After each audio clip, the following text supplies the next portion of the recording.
Hi everyone, we're here today for another in the series. I'm joined today by an old friend, David Jones. David and I worked at Ernst & Young many years ago. I'm not going to say how many years ago because it's going to embarrass us both. We're both older than we want to be. But we worked together at Ernst & Young, and then we went our separate ways. I went towards the sort of the system side of accountancy. David, you went up to earn your fortune in mergers and acquisitions up in London. Can you give us a bit of that history? Yeah, I'm not sure I made my fortune, but I went through corporate finance into industry, spent a period of time cutting my teeth, learning some trade, and then joined Deloitte, where I was eventually made partner, 19 years partner in Deloitte. Recently stepped away from Deloitte, doing some non-exec roles with some great little businesses. Yeah, fantastic. Obviously, I've watched your journey as you progressed. 19 years at Deloitte is quite an achievement, and you specialised in mergers and acquisitions and in healthcare as well. So you've seen a few transactions in your time. I don't know Yeah, how many.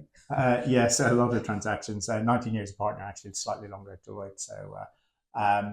But yeah, I've lost count. If you said it was 150, 130 transactions, successful transactions, lots that didn't happen either as well. But yeah, so bread and butter is doing deals, helping businesses prepare for transactions, and helping through that diligence process and eventually do a successful conclusion. Which is not easy. As many of this audience will know, if you're a finance director in the modern world, there is a chance that in the next 2, 3, 4, 5 years, you're going to be on one end or other of a transaction of some description. I think you referred to a 5-year cycle, even if you're in a sort of a private equity backed company anyway. So the chance of being one side or other of a deal in the next few years is, for anyone, is pretty high. So what we'd like to do is get some hints and tips and understand from your experience, how best they can prepare for that, and what they should and shouldn't do. And I guess sort of breaking that down, let's look from the seller's point of view first of all, because there's obviously the seller and the buyer, and it's different tips. So the forecast, it's central to most deals. Why is the forecast important? The forecast of the company being acquired. Why is that important from the seller's point of view? Yeah, well, the forecast effectively underpins your business plan. So your business plan, which, as you've said, 5-year forecast, if you're selling to private equity, but even if you're not, if you're listing, you need forecasts which go beyond the budget period. So that really underpins the plan. It's, where's the business going in terms of diversification, growth in product lines, growth in divisions. So the forecast itself really articulates that business plan. But it's not just setting out effectively the numbers that underpin the business plan. It then rolls into the valuation, and then rolls into the diligence. So key to any transaction is the forecast. And I can't stress how excited or depressed I can get when you come across a business with either great forecasting or no forecasting. You mentioned the valuation there. Obviously, it's the heart of every deal. How does the forecast directly impact the valuation? I think you talked. Yeah, I think you used the word buying the future. Yeah, I mean, won't name names, but you're selling the dream. What the business is doing today and what it did historically is all very interesting, but actually people buy the future, and you're really using the forecast to articulate the future. So, we're going to grow in this geography or with these products or with these customers, and setting out the growth.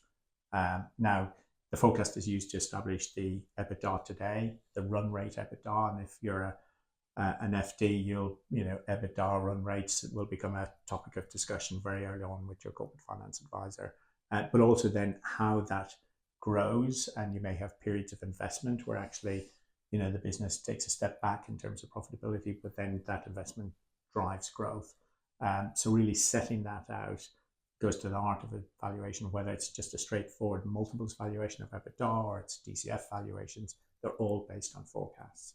Literally, you're buying the future cash flows of a business at the end of the day, aren't you? Correct. That's how it works. And obviously, the confidence that the buyer has in that forecast is key. Are there any tips that you might have about gaining confidence in that forecast, do's and don'ts? Yeah, I mean, one of the early discussions is the quality of the management information, the MI, the forecasts, and if you've got good quality information, particularly around the finances, and you're able to track forecasts relatively well, I mean, there's always bumps in the road, then that gives a great confidence from a buyer's perspective, because they can, and as one of the diligence topics, you'll see that the financial diligence team, comment on the historic accuracy of the forecasting. So you want a set of forecasts which are as true to accurate as they can be. Now, a lot of people will sort of say, well, we're selling the business, let's just ramp up the forecasts. Yeah. That sometimes works, but buyers are quite clever. Deals take longer than they should. If you start going off plan, then the whole house of cards starts to unravel. But on the flip side of that, underestimating your forecasts and having a set of forecasts which you have the best month ever and you continually over exceed the forecast, nobody's going to turn around and give you additional value because you've overachieved. So it's all about getting accuracy in your forecast, but also I think getting that cut of data, and we'll come on to that when we talk about diligence, where the forecasts aren't just simplistic, that you can actually interrogate the data. Makes perfect sense. So that sounds something you need to have been doing for 2, 3, maybe more years before you go into a transaction. You mentioned there that the diligence team will look at how well you hit the forecast historically. Obviously, you had to have had a forecast to do that, and you need to be hitting it, and that needs to be part of your DNA to be hitting your forecasts and getting those accurate before you ever get near a transaction. And then obviously there's the post-transaction forecast as well, and you need to be hitting that as you go through the process, which can take several months, can't it? Yeah, I mean, a typical transaction could take a year.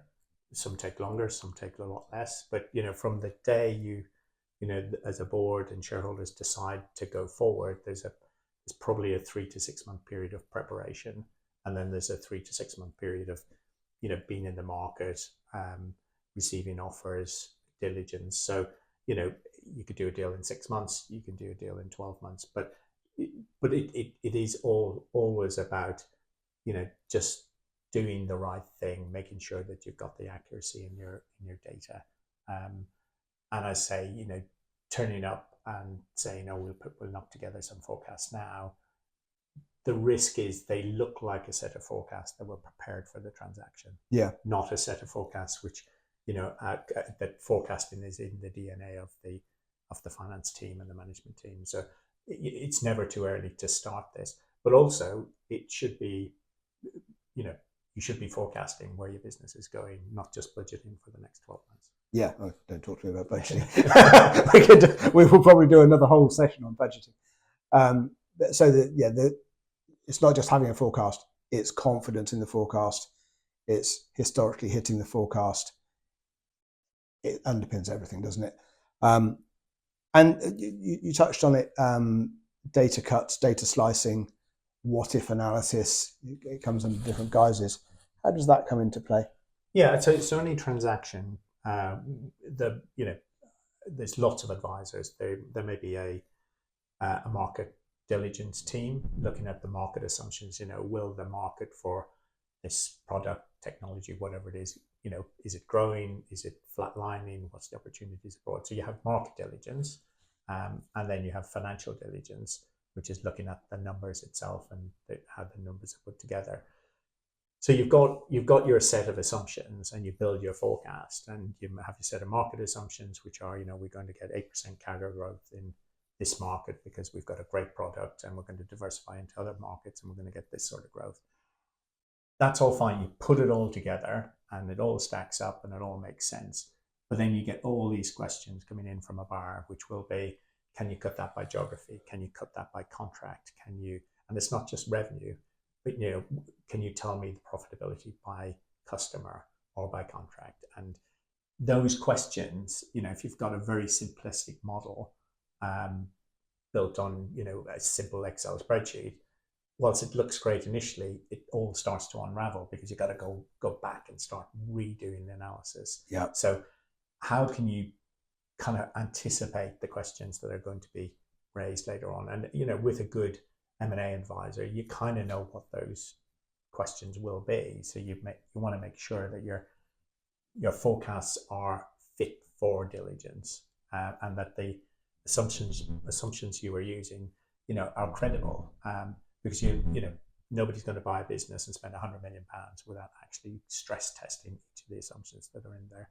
And clearly, sometimes you get them right and sometimes you get them wrong. But, you know, you want to be rigorous on the assumptions underpinning the forecast, and for those forecasts then to be pretty flexible. And what if you lost your major customer? What if a change in NIC happened? You know, so can you easily amend, adjust, do the what if analysis? Excellent. It's just from my experience, you don't just build a forecast like that overnight. It's with our software, it takes time to get to that level of maturity in a forecast. It can take you a year or two just to build out the forecast to that point, and then you have to have run it for a period of time in order to get the confidence and credibility in it before you even go into the transaction, which can take a year.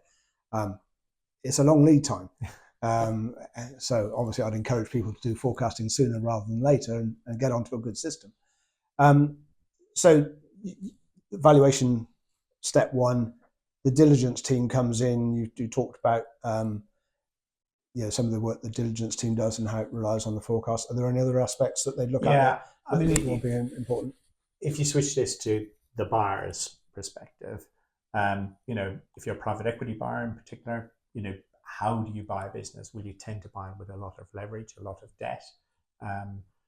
And if you're doing that, then you want to be able to look at the financing. You know, how are we going to finance this £100 million acquisition? Okay, well, we can probably raise 50, 60 million pounds of bank debt to fund it, and maybe more, maybe less. But let's assume that there's a relatively significant amount of leverage going into the transaction. If that is the case, then, you know, we're into the cash flow side of forecasting. So, you know, you want to set a covenants around it, and you're back into the stress testing, you know, so you've got covenant overlay, stress testing, and making sure that they can put the right amount of leverage. Nobody wants to put a huge amount of leverage on a business and find 2 years later, for whatever reason, they've got to go back to the bank and renegotiate the whole banking suite. Yeah. That just is a bad place to be. Yeah. So again, your forecasts need to be robust, need to be able to withstand diligence and what if stress testing to overlay a banking package. And you've not only got to convince the buyer, but probably the banks as well, that there's more people involved, more confidence. Looking at, you know, is the cash flow, can we rely on the cash flow here to pay the debt, service the debt? Excellent.